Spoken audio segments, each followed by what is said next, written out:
আসসালামু আলাইকুম দর্শকবৃন্দ, কাছে ও দূর দেশ ও প্রবাস থেকে যারা ভিডিওটি দেখছেন সবাইকে সুস্বাগতম জানিয়ে শুরু করছি আজকের ভিডিওটি। দর্শকবৃন্দ, আমি রয়েছি পাথরঘাটায়। দর্শক, আমার শৈশব কৈশোর এই পাথরঘাটায় কেটেছে। এটা হলো পাথরঘাটার পূর্ব মাথা, যেটাকে কাঁচা বাজার কিংবা মাছ বাজার বলে থাকে।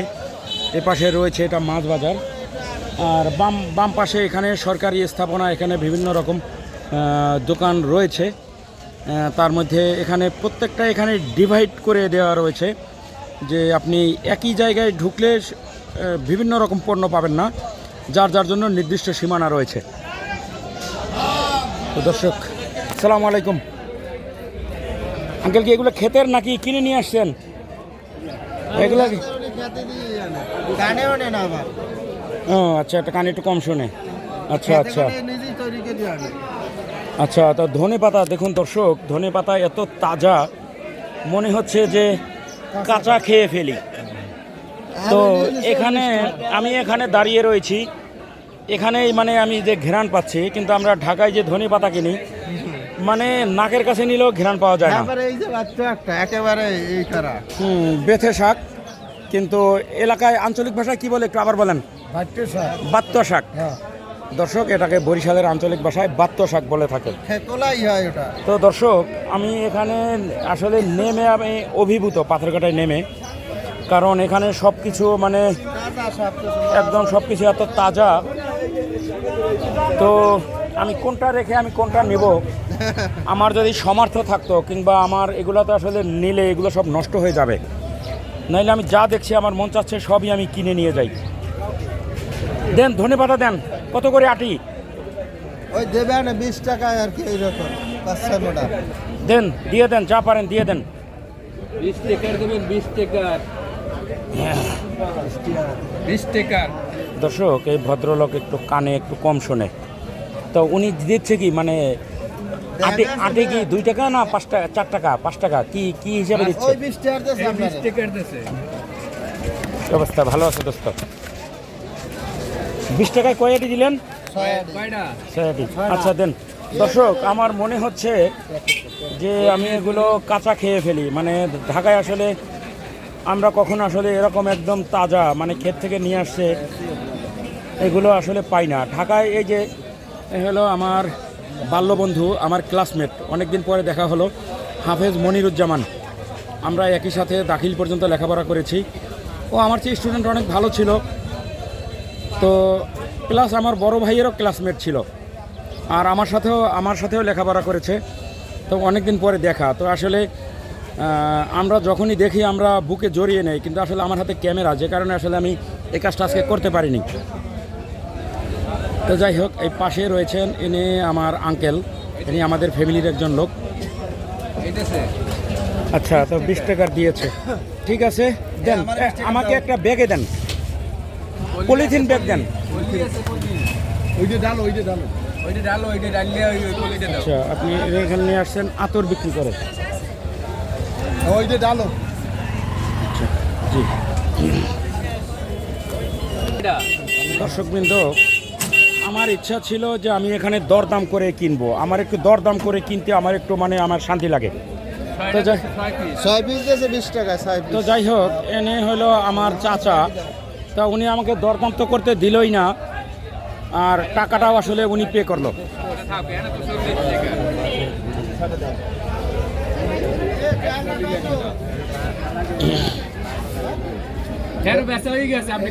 তো শোনেন,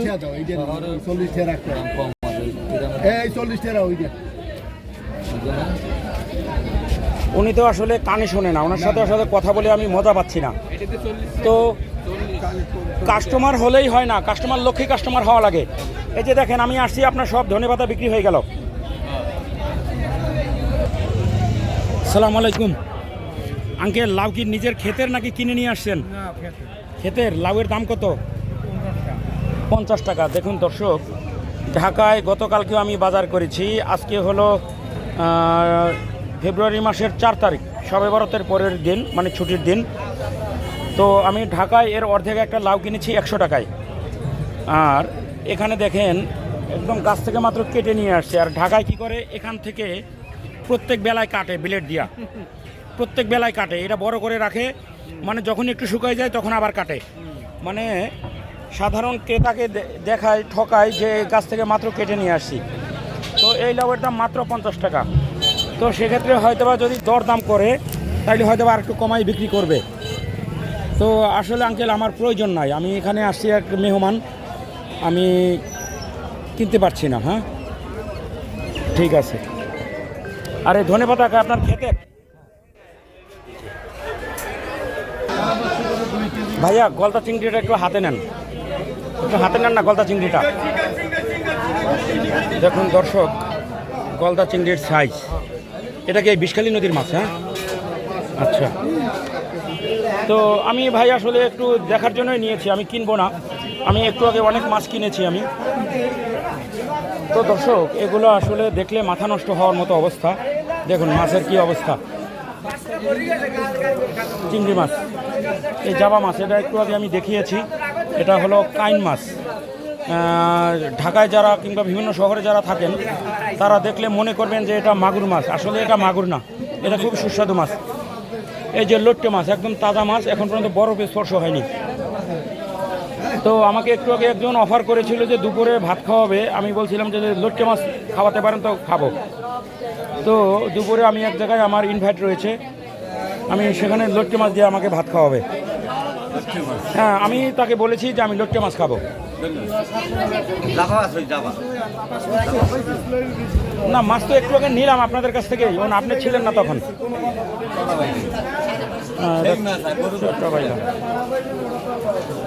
দর্শকবৃন্দ, পাঙ্গাস শুধু ঢাকাই না, পাঙ্গাস বাংলাদেশের আনাচে কানাচে সব জায়গায় পৌঁছে গিয়েছে। তবে ঢাকায় যে পাঙ্গাস একটু কালো হয়, কিন্তু এই পাথরঘাটা যে সমস্ত পাঙ্গাস রয়েছে এগুলো ওইভাবে কালো নয়, এগুলো তো পুকুরেই চাষ করে, তাই না? তো এগুলো কালো না হওয়ার কারণ কি? ঢাকায় যে পাঙ্গাস এগুলো একটু কালো হয়। ও নদীর পানি বের হয় আবার। এগুলো কত করে বিক্রি করেন? আচ্ছা আচ্ছা, 160 টাকা কেজি।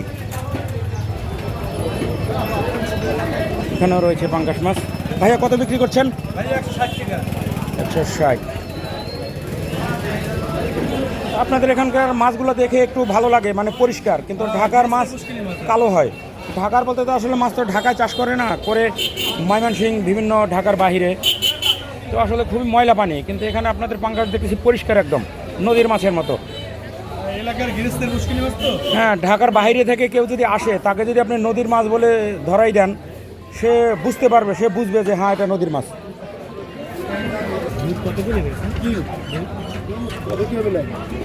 ভাইজান এগুলো কি মানে পাথরঘাটার বাহিরের নাকি পাথরঘাটার? টমেটো পাথরঘাটার বাহিরের, আর সিম তো পাথরঘাটার মাটির দিকে টমেটো হয় না? তো এখনো বাইরে না, এখন আসে না, না বের হয় নাই। আমি একটু বলি, আমি বাংলাদেশের প্রায় 34টা ডিস্ট্রিক্ট আমি ঘুরছি, এর মধ্যে আমাদের পাথরঘাটার মানুষ একটু অলস প্রকৃতির। আপনারা বাবা কিছু মনে করেন না, আমি পাথরঘাটারই ছেলে।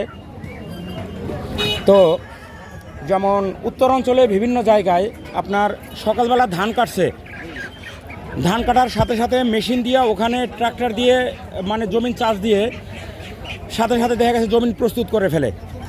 ওই সিজনের সাথে যেই ফসল সামঞ্জস্যপূর্ণ ওই ফসল তারা চাষ করে।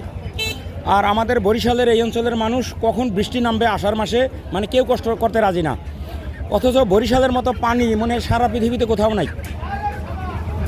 হ্যাঁ, নদী দিয়ে পানি তুলতে পারে, ডিপ দিয়ে পানি তুলতে পারে, এমন কোনো বাড়ি নাই যে এই বাড়িতে পুকুর নাই, কিন্তু কেউ কষ্ট করতে রাজি না।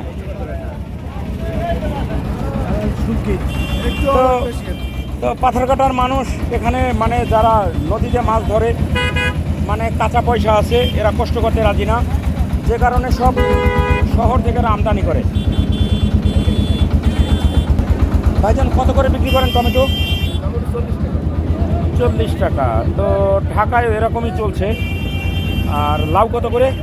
ওর দাম কম, 20 টাকা দাম। 20 টাকা। দর্শক এই লাউটা এখানে 20 টাকা চেয়েছে, কিন্তু ঢাকায় এই লাউটা বর্তমানে 100 টাকা, একদম 100 টাকা।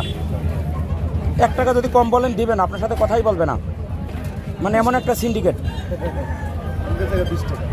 আর এই সিম কত? এই সিমটার নাম কি? আমপাতা সিম। দর্শক, এটাকে বরিশালের আঞ্চলিক ভাষায় কার্তিককে সিম বলে থাকে।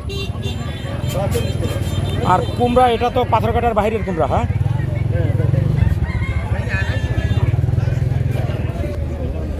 চাচা কলা কত করে?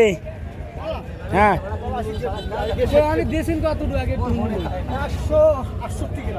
200 গ্রাম তো দিবি তো অনেক টাকা।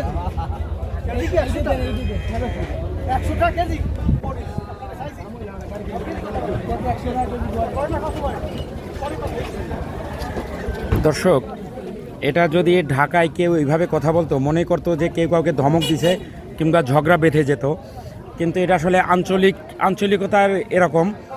তো এখানে কেউ কারোর সাথে এভাবে কথা বললে কেউ কিছু মনে করবে না। আঙ্কেল, এটা কি কলা? কাঁঠালি কলা। এটা কত করে?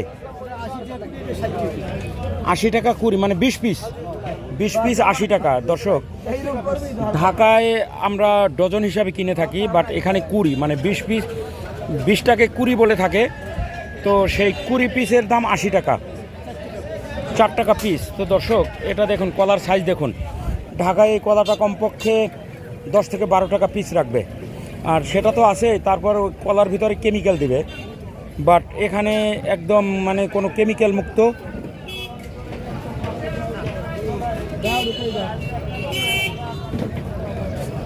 আপনার এই সবজি, এগুলো কি সব পাথরঘাটার, নাকি এগুলো পাথরঘাটার বাইরে থেকে নিয়ে আসছেন? এগুলো সব কেন পাথরঘাটার মাটিতে এগুলো হয় না? আসলে পাথরঘাটার মানুষ চাষ করে না, কাজ করে না। একটু আবার বলেন। পাথরঘাটার মানুষ চাষ করে না, করলে হইতো, লোক দূর লাগে দূর হইতো, করবি না।